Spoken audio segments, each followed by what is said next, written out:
Shalom anak-anak semuanya, apa kabar? Teacher Melda berharap semuanya baik-baik ya. Puji Tuhan, hari ini kita kembali belajar. Ini yang pertama, belajar agama. Kemarin sudah kenalan dengan Teacher Melda kan lewat video. Hari ini kita akan belajar tentang keluarga. Sebelumnya kita mau berdoa dulu yuk. Tutup matanya, kita berdoa. Bapak, terima kasih buat pagi hari ini. Kami bersyukur kami boleh ada sampai hari ini semua karena anugerah Tuhan. Sebentar kami mau belajar agama Tuhan. Engkau mengurapi memberkati kami, berkati Teacher Melda, berkati semua anak-anak yang ada di rumah. Hikmat-Mu turun bagi mereka, pengertian tentang pelajaran yang akan kami pelajari, yaitu tentang keluarga. Terima kasih Tuhan, kami siap belajar. Dalam nama Yesus kami berdoa, haleluya, amin. Oke, sebelum kita mulai, kita mau nyanyi dulu.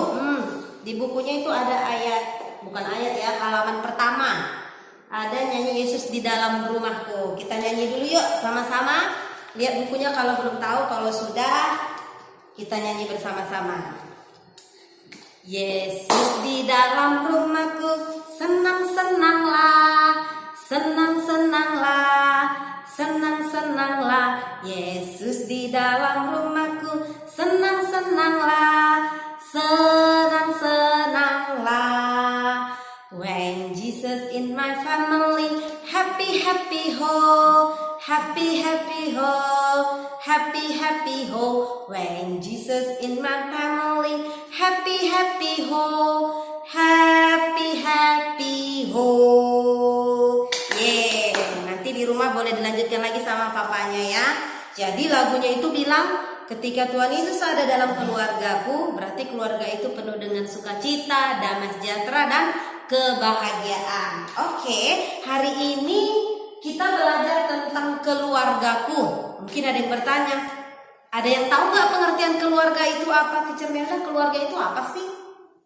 Terus, emang kenapa kita harus belajar keluarga? Jadi hari ini Teacher Melda akan mengajarkan keluarga itu apa. Nanti di rumah bisa dibaca di Kejadian 27 ayat 30 dan di 1 Samuel 16 ayat 1 sampai 13. Sebelumnya Teacher Melda mau cerita. Ini tentang anggota keluarga Daud. Jadi di Alkitab itu ada sebuah keluarga besar. Kenapa? Karena keluarganya banyak gitu ya. Teacher Melda udah ambil rincian, kayak kalau kita bilang kayak biodata si Daud ini keluarganya. Nih dia. Nama ayah Daud itu siapa? Ayo baca sama-sama. Isai. Nama ibunya itu Zefet. Jumlah saudaranya ada 7. Wow, banyak sekali ya. Itu saudara laki-laki tambah 2 saudara perempuan. 7 tambah 2 berapa ya? 9 saudara. Ada 9 saudaranya, tambah Daud jadi 10 dong. Keluarga besar, tambah 1 lagi pemain sepak bola, jadi ke-11 kan. Ini keluarganya. Terus mereka tempat tinggalnya di mana? Di Bethlehem. Di Bethlehem itu ada nama daerah lagi, namanya adalah daerah Efrata. Terus hobinya Daud itu, dia punya hobi anak-anak. Jadi hobinya itu adalah main kecapi dan mengembalakan domba. Itu identitas keluarganya Daud. Jadi jelas ada papa mama, ada saudaranya, saudara laki-laki, saudara perempuan, tempat tinggalnya ada di mana, semuanya lengkap. Itu keluarga Daud yang diceritakan di dalam Alkitab. Sekarang kita belajar tentang pengertian keluarga. Tadi mungkin ada nanya, teacher, walaupun Teacher Melda nggak dengar suaranya, tapi di dalam hatinya Teacher Melda bisa baca gitu ya, bisa dengar. Ada yang nanya, teacher, keluarga itu apa? Nih, secara umum keluarga itu adalah orang-orang yang terdiri dari papa, mama, kakak, dan adik. Jadi itulah pengertian keluarga. Terus keluarga itu kita kan keluarga Kristen, kita kan orang-orang Kristen di dalam Tuhan. Terus ada pengertian lagi. Secara Kristen keluarga itu apa sih teacher? Kita baca sama-sama. Persekutuan hidup antara ayah dan ibu, anak-anak yang telah percaya dan menerima Yesus Kristus sebagai Tuhan dan Juru Selamat secara pribadi. Itulah pengertian keluarga Kristen. Jadi yang sudah percaya Yesus, terus yang sudah menerima Yesus sebagai Tuhan dan Juru Selamat, itulah keluarga Kristen. Dan kita akan belajar keluarga Kristen itu seperti apa emang teacher? Emang beda sama keluarga yang lain-lain? Tentunya beda dong. Kita lihat yuk apa bedanya. Nih, sebelum kita lihat, kita sudah belajar ini anggota keluargaku. Jadi anak-anak semua harus ingat, keluarga itu tadi terdiri dari ayah, ibu, kakak, dan adik. Jadi ini namanya anggota keluarga. Keluarga itu harus ada ayahnya, harus ada ibunya, harus ada kakaknya, harus ada adiknya. Terus nanti ada yang bertanya, ini contohnya, mungkin kayak teacher Melda, papa mamanya udah nggak ada. Teacher, kalau papanya udah nggak ada lagi gimana? Berarti bukan keluarga dong? Atau mamanya nggak ada lagi? Bukan keluarga dong. Soalnya tadi teacher Melda bilang keluarga itu ada ayah, ada ibu, ada kakak, ada adik. Tanpa ayah atau tanpa ibu, karena meninggal mungkin atau karena sesuatu hal, itu tetap namanya keluarga. Karena anak itu datangnya dari mana? Karena ada pernikahan, Tuhan menyatukan ayah dan ibu. Jadi menikah dulu dong, bukan perempuan sama perempuan ya nak ya, tapi perempuan dengan laki-laki, laki-laki dengan perempuan, satu laki-laki dan satu perempuan gitu. Jadi lahirlah anak-anak semuanya dari mama papanya teacher Melda, dari mama papa teacher Melda, itulah namanya keluarga. Sekarang kita belajar tentang ini dia gambar keluarga. Ada ayah, ada ibu, ada kakak, ada adik. Itu namanya keluarga. Ini keluarga Kristen yang seperti apa yang mau kita pelajari? Ini dia. Coba sembari lihat gambar ini semakin diingat-ingat, dipikir-pikir. Kira-kira kami sama papa udah pernah nggak ya berdoa bersama? Atau pernah nggak ya papa bacain atau mama bacain Alkitab pagi-pagi, malam? Atau pagi hari, siang hari, sore dan malam hari? Baca Alkitabnya mungkin nggak bisa setiap waktu, tapi pernah nggak ya? Ini ciri-ciri keluarga Kristen yang di dalam Tuhan, yang tadi ceritanya udah lahir baru, udah menerima Tuhan sebagai juru selamat itu, yang seharusnya itu seperti ini. Jadi ada saat teduhnya, ada baca Alkitab bersama. Kalau belum bisa baca, dibacain papa mama. Kalau nggak ngerti, tanya papanya, papa ini Alkitabnya bilangnya gini, gimana ya? Apa ya maksudnya papa? Tanya mama. Terus ada berdoa bersama. Papa mama itu harus saling mendoakan. Nanti papanya tumpang tangan buat istrinya, buat mama, terus buat anak-anaknya diberkati pagi-pagi atau malam hari. Doa bersama, bergandengan bersama supaya keluarganya diberkati Tuhan. Terus apa lagi teacher Melda? Nih, pergi ke gereja dan makan bersama. Coba ingat-ingat terakhir pergi ke gereja bersama lengkap itu kapan gitu? Mungkin belakang ini nggak pernah kan karena corona, jadi kita nggak bisa ke gereja anak-anak. Tapi di rumah juga bisa beribadah bersama-sama. Sebelum corona terjadi pernah nggak ke gereja bersama-sama? Atau nggak pernah lagi? Coba nanti tanya papa mamanya, papa mama kayaknya kita nggak pernah lagi di gereja bersama gitu. Setelah corona nanti bersama-sama lagi ke gereja. Tapi karena masih corona, ibadahnya di rumah dulu. Tetap harus ada papa, mama, adik dan kakak gitu ya. Terus makan bersama, quality time itu juga perlu. Jangan sampai di rumah, ma aku lapar, makan duluan lupa berdoa lagi. Terus nanti papanya belum pulang, mamanya belum pulang, atau papanya bilang gini, papa ayo makan sana, duluan aja lah, papa belakangan belum lapar gitu ya. Ini bukan masalah lapar atau sudah lapar atau belum lapar, tapi keluarga Kristen itu ngajarinnya perlu makan bersama, together, eat together, breakfast together, melakukan semua itu bersama. Itu namanya keluarga Kristen. Lihat itu, sambil makan kita bisa ngobrol sama papa. Nanti papa tanya, hari ini sekolahnya gimana sayang? Tadi ada yang susah nggak? Gurunya gimana? Tadi ada yang nakal nggak? Kalau temannya nakal, kamu tadi gimana? Papa mama kesempatannya waktu di meja makan itu seru ngobrolnya. Atau kita tanya papa, kapan kita main-main gitu ya. Terus ada apa lagi nih? Ini itu tadi contoh keluarga yang di dalam Tuhan, yang diberkati Tuhan, yang bangun mesbah keluarga. Ini contoh keluarga di luar Kristen yang enggak, mungkin dia Kristen tapi enggak sungguh-sungguh, di KTP doang Kristen. Coba nanti lihat KTP papa mamanya Kristen gitu, tapi beneran enggak ya di rumah itu mencerminkan keluarga Kristen? Ini contoh di luar Kristen yang jarang berdoa mungkin ya, yang jarang saat teduh, yang jarang ke gereja bersama. Makan bersama, papanya sendiri kemana, mamanya kemana, anaknya di mana, mamanya sibuk main handphone atau balasin apa, tapi anaknya tidak diperhatikan ini.